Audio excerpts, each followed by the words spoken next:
This presentation is adapted from Pulmonary, Sleep, Cardiology, and Critical Care Academy, an online CME-accredited course for advanced practitioners and physicians. Today, I'd like to provide you with an overview of restrictive lung diseases. First, let's talk about what we mean by restrictive lung diseases. Restrictive lung diseases are a category of lung diseases that restrict lung expansion. So we define this from pulmonary function test standpoint as a total lung capacity below predicted, and in most labs, the predicted value is about 80% of normal. The reason it's not 100% of normal is because of normal variability. Somewhere about 80%, we're at about 2 standard deviations, so that we're confident that a TLC that's accurately measured below 80% predicted is truly abnormal. There are 3 types of restrictive lung diseases. First are parenchymal lung diseases. That's lung diseases that involves the lung tissue or the parenchyma of the lung, and in general, we're talking about interstitial lung diseases.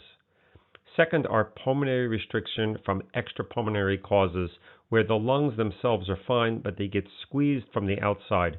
Common examples are kyphoscoliosis, obesity, and pleural effusions. Third are diseases of neuromuscular weakness, such as myasthenia gravis or Guillain-Barré. In these diseases, the lungs are healthy, but because of neuromuscular weakness, they cannot fully expand based on nerve damage causing weak diaphragms and other apparatus of respirations. So the lungs are smaller than expected strictly on the basis of muscle weakness. Let me show you visually how restrictive lung diseases look on pulmonary function tests. By definition, compared to normal, the total lung capacity is small. That's how we define diseases. Now we can look at the subcompartments. Remember, there are 4 volumes that are mutually exclusive. See which ones get small in different diseases. So for example, in obesity, we see that the expiratory reserve volume is disproportionately small relative to the other volumes. And this pattern sometimes helps us distinguish just from pulmonary function tests which disease process is restricting the lungs. To make it more interesting, neuromuscular weakness causes the same pattern of small lungs and a very low expiratory reserve volume, so there are some ways to distinguish. So on the next slide, I want to show you some of the PFT patterns of restrictive lung disease. First of all, in patients with restrictive lung disease, they have a low total lung capacity by definition. So all 4 of these processes, whether it's interstitial lung disease, obesity, kyphoscoliosis, or neuromuscular weakness, they have a low total lung capacity. Second, the ratio of FEV1 to FVC is either normal or above normal. Now in neuromuscular weakness, there's weak diaphragms. There's really no mechanism of an extra special FEV1 to FVC. There's no hard pushing. But in these other diseases, the lungs are constricted from the outside or tightly wound with fibrosis on the inside. So when they're expanded, they tend to empty extra easy relative to obstruction. They're sort of the opposite of obstruction. We say that patients with non-weakness lung restriction have increased elastic recoil, so their FEV1 to FVC can be actually high or normal in any of these restrictions, except for neuromuscular weakness, where we expect it will simply be normal.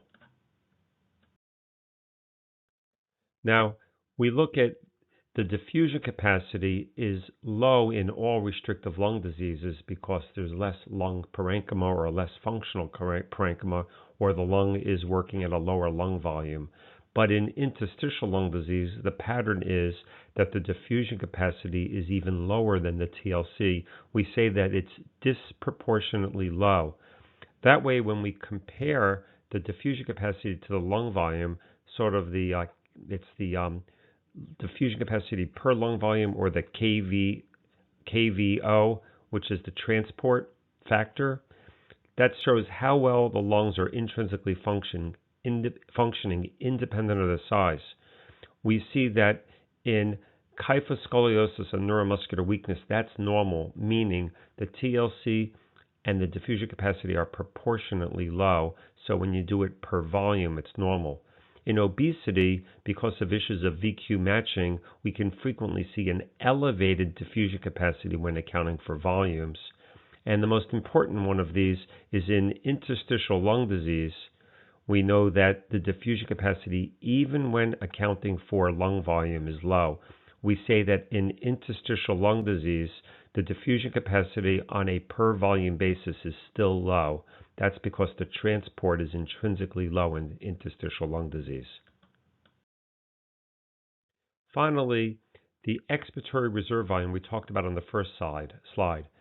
In obesity or neuromuscular weakness, it's very low, out of proportion to the rest of the functions, just like I showed you the graph with the purple, very small ERV. So how do we distinguish by PFTs obesity versus neuromuscular weakness? Well, obese patients still tend to have strong diaphragms, and neuromuscular weakness by definition have weak diaphragms.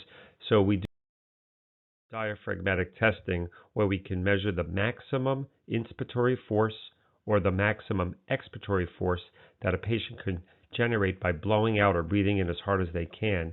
And only in neuromuscular weakness do we see a low maximum inspiratory or maximum expiratory force.